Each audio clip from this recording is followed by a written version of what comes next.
অবিলম্বে তারেক রহমান সহ বিএনপি নেতাদের বিরুদ্ধে মিথ্যা মামলা বাতিলের দাবি জানিয়েছেন বিএনপি মহাসচিব মির্জা ফখরুল ইসলাম আলমগীর।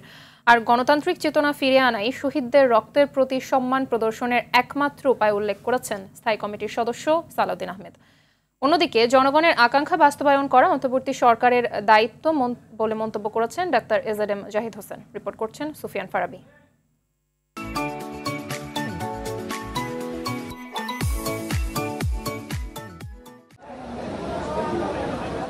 প্রয়াত বিএনপি নেতা ব্রিগেডিয়ার হান্নান শাহের মৃত্যুবার্ষিকী উপলক্ষে এই আলোচনা সভা। এতে প্রধান অতিথি হিসেবে উপস্থিত হয়ে বিএনপি মহাসচিব বলেন, দ্রুত সময়ের মধ্যে তারেক রহমান সহ বিএনপি নেতাদের বিরুদ্ধে দায়ের করা মিথ্যা মামলা বাতিল করতে হবে। এ সময় সরকারের কাছে দ্রুত সময়ের মধ্যে নির্বাচনের আয়োজনের আহ্বান জানান তিনি।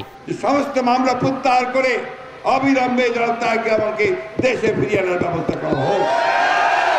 একই সঙ্গে যত মামলা আছে এই সরকার আওয়ামী লীগ সরকার আমলে করা হয়েছে, আমাদের ছাত্র দল, যুব দল, স্বেচ্ছাসেবক দল সহ মূল দল সহ সমস্ত মামলাকে অবিলম্বে প্রত্যাহার করতে হবে।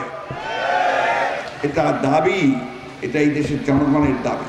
কক্সবাজারের ছাত্র আন্দোলনে নিহত ওয়াসিম আকরামের পরিবারের সাথে সাক্ষাৎ করেন বিএনপির স্থায়ী কমিটির সদস্য সালাউদ্দিন আহমেদ। বলেন, গণতান্ত্রিক চেতনা ফিরিয়ে আনা এবং স্বাধীনতা ও সার্বভৌমত্ব সুসংহত করার মাধ্যমেই গণঅভ্যুত্থানে শহীদদের রক্তের প্রতি সম্মান প্রদর্শনের একমাত্র উপায়। ওয়াসিমের পিতা মাতার গর্ববোধ করা উচিত যে তাদের রক্তদানের মধ্য দিয়ে এই দেশ নতুনভাবে স্বাধীনতা পেয়েছে, নতুনভাবে আমরা এই দেশের বিজয় দিবস পেয়েছি। সুতরাং আমরা সবাই এক একজন ওয়াসিমের সেই চেতনাকে ধারণ করে বাংলাদেশের প্রকৃত গণতান্ত্রিক মর্যাদা ফিরিয়ে আনবো ইনশাআল্লাহ।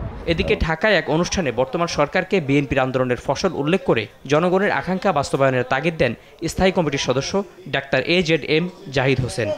আজকে ছাত্র জনতার যে আন্দোলন, যে উচ্ছ্বাস, সেই উচ্ছ্বাস এই গণতন্ত্র বিপ্লবের যে বিপ্লব পরবর্তীতে অবস্থা, অর্থাৎ মানুষের আশা আকাঙ্ক্ষার বাস্তবায়ন যত দ্রুত করবেন তত দ্রুত মানুষ আপনাদেরকে সাধুবাদ জানাবেন।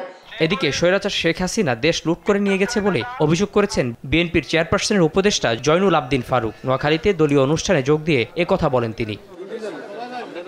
সুফিয়ান ফারাবি, RTV, ঢাকা।